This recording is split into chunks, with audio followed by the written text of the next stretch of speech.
A young man did not look to be, particularly armed. And again, that was confirmed by the fact that the police ultimately removed his clothes. They didn't find any explosive devices on him. I was trying to keep an eye to see if they were taking anything off of his body, perhaps if they took a gun, if there was a gun that was visible. There was no gun that was visible. And at one point, we can clearly see from where we were lying, from where we were standing, where his body was lying, both of his hands were open and both of his hands did not have a knife. Welcome back to the Daily Wrap. That was MSNBC's Ayman Mohyeldin reporting live last week from the Old City's Damascus Gate following an attack on Israeli police by a Palestinian. As you heard in this report, Mohyeldin stated that the alleged attacker did not have a knife in his hands, which is when MSNBC anchor Jose Bayard Diaz stepped in to clarify. In the video that we have, that you have, that is, as you say, I mean, I don't think anybody else has this video, we can clearly see the man in camouflage T-shirt and pants with what appears to be, at least in his right hand, a knife. Right, absolutely, and that's the point I was trying to make, was that when they flipped the body over, when they secured the body, it was at that point that his hands were then empty. Indeed, Mohyeldin had been at the least mistaken in his coverage. Now, Change.org is calling for NBC News to fire Mohyeldin over his initial report, suggesting that Mohyeldin's report revealed bias when suggesting that the Palestinian attacker was unarmed when shot and killed by Israeli police. Joe, we'll start with you. Should he be fired? Rick, he should be suspended at the very least. It was abundantly clear to everybody that this particular Palestinian had a knife. What you have to look at is intent. Did he purposely withhold that information during that report, or did it happen so fast that he just didn't see it? But see, those are exactly the questions. And when you say suspend him, if he did it intentionally, then I would go well beyond suspending him. How do you prove it? Well, even setting that aside, if he did something like that intentionally, guy shouldn't be a reporter. If he did it accidentally, if it was just he didn't see it, would you still suspend him?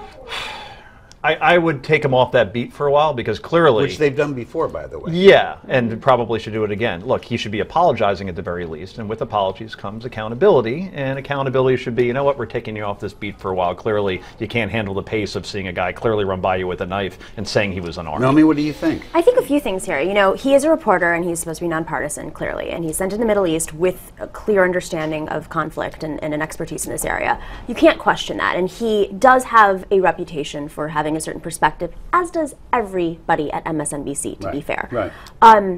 I watched that and I thought he was trying to report on the moment, and then the video came afterwards and he had a report on the video, which it's confusing. It's like when you're doing live coverage and then you're given the video and you're told to go back and do the playback. Well, he was saying that they didn't know he had that at the time, but then in the video, it shows that he had the knife. Yeah, no, I think that's Can I correct you on one thing, though? Yeah. You said everybody at MSNBC has a perspective.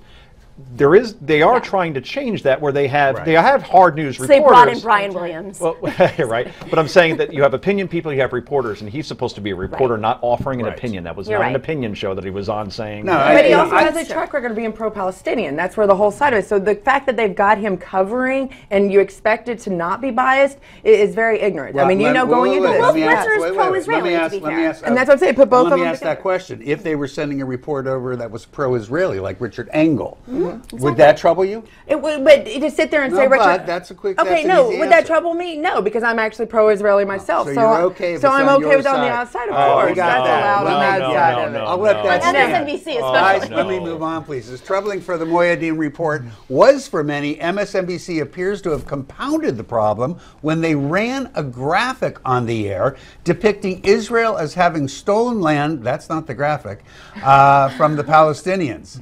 There it is. Oh my gosh. It's taken us a while to get there, but there it is. An allegation that was factually wrong. MSNBC corrected the error on a broadcast the day after. There are additional charges now of media organizations revealing a bias in favor of the Palestinians, such as the headline from the LA Times, 6 Palestinian teens die amid Mideast unrest. Notice that the paper never so much as notes in the headline that those killed had first launch attacks on Israelis.